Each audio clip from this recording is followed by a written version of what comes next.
আরেকটা দেশে নির্বাচন হয়েছে, সেই দেশে একটা পরাজিত হয়েছে, সেই পরাজিত একজন নেতা একটা কথা বলেছে, that is not our matter to discuss. এখন যদি ভারত সরকার যদি এখন বাংলাদেশকে হাতির হত্যার ব্যাপারে কিছু বলে, অবশ্যই অবশ্যই অলরেডি তো আমরা এটা নিয়ে কাজ চলছে, কাজ এগিয়েছে, আমাদের এগিয়েছে, এবং আমরা এটা নিয়ে খুবই সিরিয়াসলি হোম মিনিস্ট্রি, স্বরাষ্ট্র মন্ত্রণালয় এবং পররাষ্ট্র মন্ত্রণালয় এটা নিয়ে কাজ করছে। হাতি হত্যার বিচার আমরা চাই, এবং এই যাদেরকে যারা ধরা পড়েছে ভারতে তাদেরকে ফেরত এনে এখানে বিচার বাস্তবায়ন করতে হবে, দ্রুত করতে হবে। সেই বিষয়ে কিন্তু আমরা সচেষ্ট আছি। এখন আরেকজন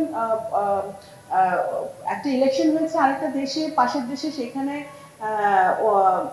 যিনি হেরে গেছেন তিনি বলছেন ওনাদের সরকারকে উদ্দেশ্য করে, সেটা নিয়ে এখানে আমার বাংলাদেশে আমার কমেন্ট করা উচিত হবে বলে আমি মনে করি না। এবং কিন্তু আমরা হাতি হত্যার ব্যাপারে আমরা ডিরেক্টলি গভর্নমেন্টের সাথে, কারণ আমার যদি এই কালপিটদেরকে ফেরত আনতে হয়, তাদেরকে কিন্তু আমরা ভারত সরকারের সাথে কূটনৈতিক সম্পর্কের মাধ্যমে আমার ফেরত আনতে হবে, এবং সেগুলো কিন্তু আমরা কাজ করছি খুবই সিরিয়াসলি, এবং এটা কিন্তু এগিয়েছে, বেশ ভালো এগিয়েছে। তো সুতরাং আমরা ওই দিকে আগাতে চাই। হ্যাঁ, এখন সেটা যদি বাংলাদেশের সাথে যদি তারা কোনো কথা বলে, তখন সেটা আমরা